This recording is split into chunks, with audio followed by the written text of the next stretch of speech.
ماما میرا کوئی قصور نہیں ہے، میں بھی آپ کی طرح ہی بالکل بے بس تھی، میں نہیں جانتی تھی کہ میں آپ کی سکی بیٹی نہیں ہوں۔ ریل جب مجھے یہاں لے کر آئے تو عمرے کے بعد ان کی نظریں مجھ پر مکمل طور پر بدل چکی تھی۔ جب انہوں نے مجھے میری پوری حقیقت بتائی کہ میں آپ دونوں کی سکی بیٹی نہیں ہوں تو میں بہت روئی تھی۔ مجھے اس بات پر یقین نہیں آ رہا تھا کہ میں اسی صدمے میں تھی جب رحیل نے مجھ پر ایک اور بم پھوڑ دیا۔ کہنے لگے کہ انہوں نے کبھی مجھے اپنی بیٹی نہیں سمجھا، جب میں بڑی ہوئی تو انہیں اچھی لگنے لگی تھی اور انہیں مجھ سے محبت بھی ہو گئی تھی۔ میں جب 10 سال کی تھی وہ تب سے سوچ چکے تھے کہ وہ مجھ سے شادی ضرور کریں گے۔ میں قسم کھا کر کہتی ہوں ماما میں ان کی نیت اور ارادے سے واقف نہیں تھی۔ کچھ دن بعد رحیل نے مجھ سے کہا کہ وہ مجھ سے نکاح کرنا چاہتے ہیں۔ یہ سن کر تو میرے ہوش ہی اڑ گئے تھے۔ میں نے کہا کہ آپ کو شرم نہیں آتی یہ سب کرتے ہوئے؟ آپ میرے سکے باپ نہیں ہیں، تبھی میں نے ہمیشہ آپ کو ہی اپنا سکا باپ سمجھا ہے۔ میں آپ سے کیسے شادی کر سکتی ہوں؟ آپ مجھے واپس ماما کے پاس پاکستان بھیج دے۔ لیکن جو شرمناک بات انہوں نے مجھ سے کی میں کبھی سوچ بھی نہیں سکتی تھی۔ وہ کہنے لگے کہ اگر تم نے مجھ سے نکاح نہ کیا تو میں بنا نکاح کے تم سے تعلقات قائم کر لوں گا،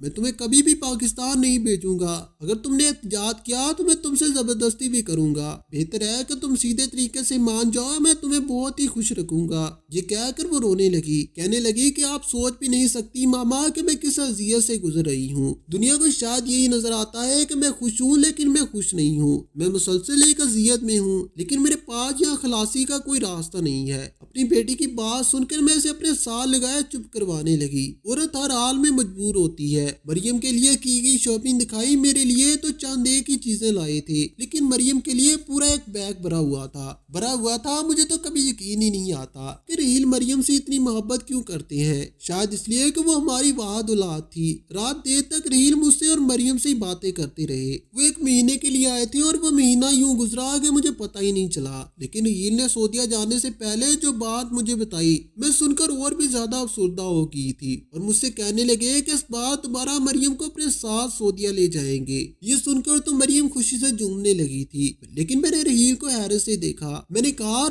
وہ کہنے لگا کہ تمہارا ویزا نہیں لگا، لیکن وہ کہنے لگا کہ وہ دوبارہ جا کر اپلائی کرے گا ورنہ 18 دن بعد عمرہ کر کے مریم واپس آ جائے گی۔ یہ سن کر تو میں اور بھی زیادہ افسردہ ہوگی۔ اس سے کہنے لگی کہ وہ خود جا کے اس فلیٹ میں دیکھے کہ مسئلہ کیا ہے، رحیل فون پر رابطہ کیوں نہیں کر رہا۔ میں نے نغمہ آپا سے کہا کہ وہ جلد سے جلد مجھے اس پر معلوم کر بتائے۔ یہ کہہ کر میں اپنے گھر آ گئی۔ 4 دن مزید ہی گزرے تھے کہ اب میں بھی رحیل کے نمبر پر کال کر رہی تھی مگر وہ مسلسل ہی بن جا رہا تھا۔ میری بیچاری دن بہ دن بڑھتی جا رہی تھی، کہیں ان دونوں پر کوئی مصیبت تو نہیں آ گئی۔ میرا دل طرح طرح کے وسوسوں سے گر چکا تھا۔ تبھی اگلے ہی روز نغمہ آپا میرے گھر آئی۔ ان کے چہرے کے تاثرات دیکھ کر میرا دل تیزی سے دھڑکنے لگا تھا۔ مجھے دیکھ کر بولی کہ میرا بھائی گیا تھا تمہارے شوہر کے فلیٹ پر، وہ اپنی بات دوری چھوڑ چکی تھی۔ میں نے بے چینی سے ان سے پوچھا تو وہ بولی جس فلیٹ کا تم نے پتہ دیا تھا وہاں پر تو تالا لگا ہوا تھا۔ میرا دل ڈوب سا گیا تھا۔ میں نے نغمہ آپا کی منتیں کرتے ہوئے کہا کہ خدارا مجھے کسی طرح مزید معلومات، اور اس سے کہوں گی کہ وہ خود اس فلیٹ میں جا کر دیکھے کہ آخر مسئلہ کیا ہے، ریل کیوں فون پر رابطہ نہیں کر رہا۔ میں نے نغمہ آپا سے کہا کہ وہ جلد سے جلد مجھے اس پر معلوم کر بتائے۔ یہ کہہ کر میں اپنے گھر آ گئی۔ 4 دن یوں ہی گزرے تھے کہ اب میں بھی رحیل کے نمبر پر کال کر رہی تھی مگر وہ مسلسل ہی بن جا رہا تھا۔ میری بے چینی دن بہ دن بڑھتی جا رہی تھی، کہیں ان دونوں پر کوئی مصیبت تو نہیں آ گئی۔ میرا دل طرح طرح کے وسوسوں سے گر چکا تھا۔ تبھی اگلی روز نغمہ آپا میرے گھر آئی۔ ان کے چہرے کے تاثرات دیکھ کر تو میرا دل تیزی سے دھڑکنے لگا تھا۔ وہ مجھے دیکھ کر بولی کہ میرا بھائی گیا تھا تمہارے شوہر کے فلیٹ پر، وہ اپنی بات دوری چھوڑ چکی تھی۔ میں نے بے چینی سے ان سے پوچھا تو وہ بولی جس فلیٹ کا تم نے پتہ دیا تھا وہاں پر تو تالا لگا ہوا تھا۔ میرا دل ڈوب سا گیا تھا۔ میں نے نغمہ آپا کی منتیں کرتے ہوئے کہا کہ خدارا کسی طرح مجھے مزید معلومات رحیل گھر پر نہیں تھا۔ میں اپنی بیٹی کو لے کر پولیس اسٹیشن لے گئی، وہاں جا کر ساری سچائی بتائی تو رحیل گرفتار ہو چکا تھا۔ میں اپنی بیٹی کو لے کر واپس پاکستان کی۔ گھر میرا ذاتی تھا، میں پڑھی لکھی بھی تھی اس لیے ایک جاب کرنے لگی۔ اپنی بیٹی کو دوبارہ اسکول میں داخل کروا دیا، اسے یہ کہا کہ وہ ماضی کو برا خواب سمجھ کر بھول جائے۔ تو دوستوں آپ کو ہماری آج کی کہانی کیسی لگی؟ کمنٹ باکس میں اپنی قیمتی رائے کا اظہار ضرور کیجیے گا۔ ویڈیو پسند آئی ہو تو ویڈیو کو لائک کریں اور دوسروں کے ساتھ ضرور شیئر کریں۔ مزید اس طرح کی سبقواز کہانیاں اور واقعات سننے کے لیے ہمارے چینل کو سبسکرائب کریں اور دوسروں کے ساتھ ضرور شیئر کریں۔ شکریہ، خدا حافظ۔ میں پڑھی لکھی بھی تھی اس لیے ایک جاب کرنے لگی، اپنی بیٹی کو دوبارہ اسکول میں داخل کروا دیا، اسے یہ کہا کہ وہ ماضی کو برا خواب سمجھ کر بھول جائے۔ تو دوستو، آپ کو ہماری آج کی کہانی کیسی لگی؟ کمنٹ باکس میں اپنی قیمتی رائے کا اظہار ضرور کیجیے گا۔ ویڈیو پسند آئی ہو تو ویڈیو کو لائک کریں اور دوسروں کے ساتھ ضرور شیئر کریں۔ مزید اس طرح کی سبکواز کہانیاں اور واقعات سننے کے لیے ہمارے چینل کو سبسکرائب کریں اور دوسروں کے ساتھ ضرور شیئر کریں۔ شکریہ، خدا حافظ۔